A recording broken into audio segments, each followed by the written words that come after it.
helmet actually, although it is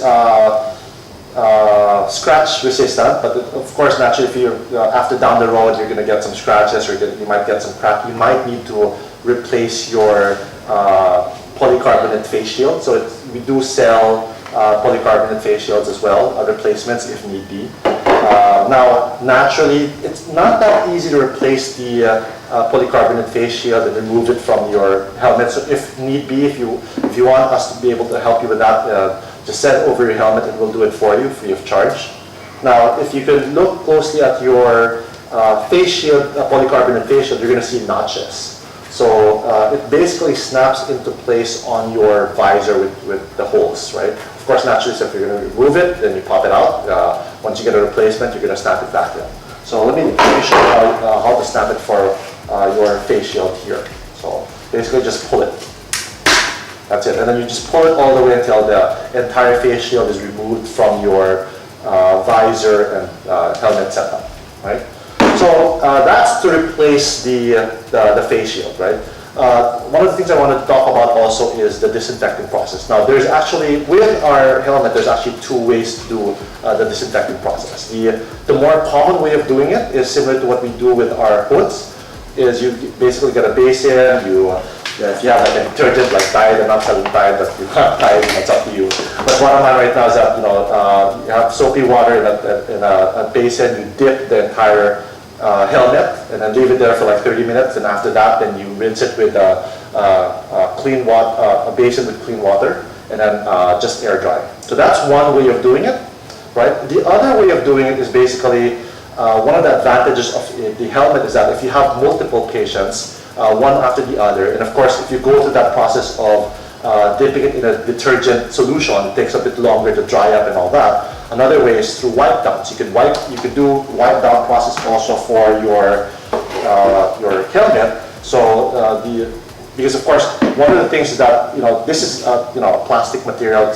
You could wipe it down with alcohol, and the only thing that you have to probably replace every time you have a new patient is the face seal, right? The face seal fabric. So we actually sell face seal fabrics as well, and then at the same time we also sell the top band cushion. So if you have, for example, let's say 5 patients, for each patient you could have a new face seal. It's a lot cheaper than buying a helmet or a hood, and then of course naturally you could wash it, when you get home, right? So the process here is that when you want to replace the face seal, you have to disassemble the helmet so that you could remove the face seal. So I'll show you exactly how to disassemble and assemble the helmet. In disassembling your helmet, the first thing that you're going to do is you're going to lay down the string bag on the table where you're going to disassemble your helmet so that it doesn't incur or doesn't cause damage to your helmet, right? Then after that, you're going to see 2 knobs on either side of your helmet. You have to remove them by turning it counterclockwise. Then once you remove it, you're going to see actually a cylindrical dial that's in between, and also a pin screw. So you just remove those 2 things. By the way, the cylindrical dial, it's not interchangeable. So there's a cylindrical dial for the left side and a cylindrical dial for the right side. You're going to see a embossed letter to know if it's on the left, if it's for the left side or the right side.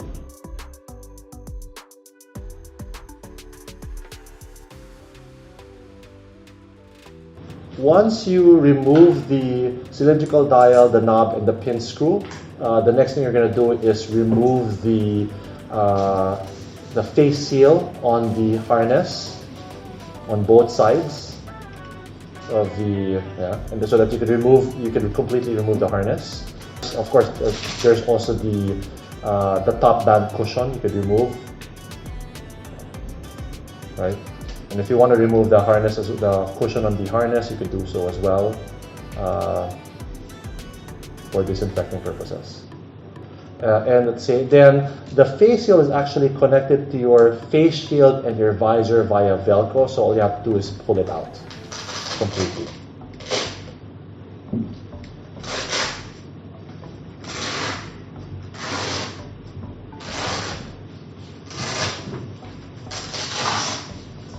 So once once you remove the face shield completely from the visor and the face shield, if you want to replace it, then of course you'll install another face shield. Face seal, I mean. So this one, once it's completely disassembled, then you could do a wipe down on the face shield and the visor, because this is just a plastic material. So you could wipe it down. Also the harness you could wipe down if need be. That's it. So now the face shield and the visor is completely separate from the harness and the face seal. Now if you have a new face seal, you could now install the face seal on the face shield and the visor. So the first knit you're going to do is you're going to start from the bottom of the face shield. You're going to see the Velcro, of course. Make sure it's connected this way. So you have to make sure it's connected this way.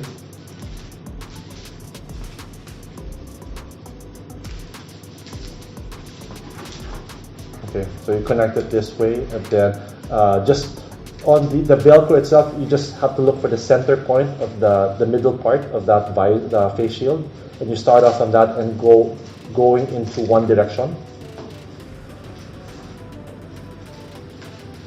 There's a bit you have to curve the Velcro, because of course it's not straight. So, but it's fine. It's a thick Velcro anyway. Then once you get to the middle, you stop, and then you go to the other side. You go back to the beginning, and then now connect the Velcro going to the other side. And the purpose of that is to make sure that when you're connecting it, it's connected.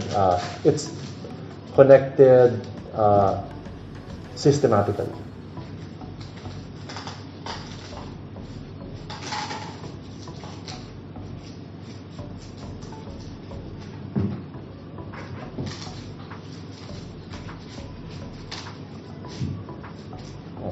So once you're done with that, just make sure that the face seal is connected properly.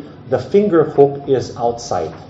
There's a finger hook there. It's supposed to be outside, not inside. If it's inside, it means that you installed it incorrectly. It has to be outside. Right? And then the guard there. So after that, once you're done with that, then you get the harness. Of course, you connect the cushion on the front part of the harness.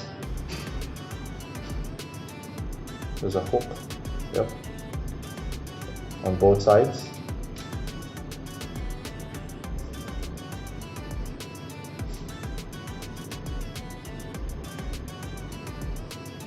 Then once you're done with that, there's you could also, naturally, if the harness is correctly fitted to your head, you connect the top band cushion. Then after that, you look for the hole on the face seal and make sure it's aligned with the head harness, the cylindrical notch. It has to be aligned, so you align it there first. You put it. And once you're done with that, you get the pin, the cylindrical dial, and the knob. And so first, the pin, yes. Then you put in the cylindrical dial to sandwich the face seal and the harness and the visor. Right. By the way, if you see again, there are the 3 notches to adjust the height of the face shield, the angle of the face shield. And once it's connected, you connect the knob. You do the same thing for the other side of the helmet.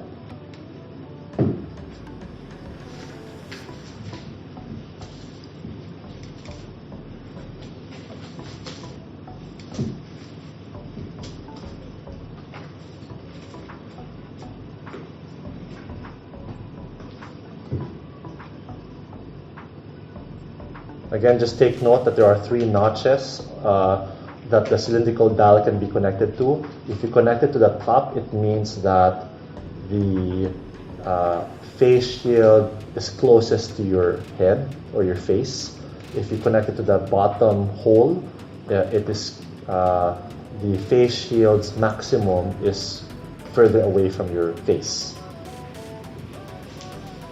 Then make sure that the face seal completely covers the top band and the top band cushion, and there is also the cloth hook. Make sure that it's locked into place. Actually, it automatically locks into place, but just make sure that it hooks up properly. When you adjust it in your face, it automatically hooks up to that. That's it. Then of course you could adjust it. You could put it on your face after that.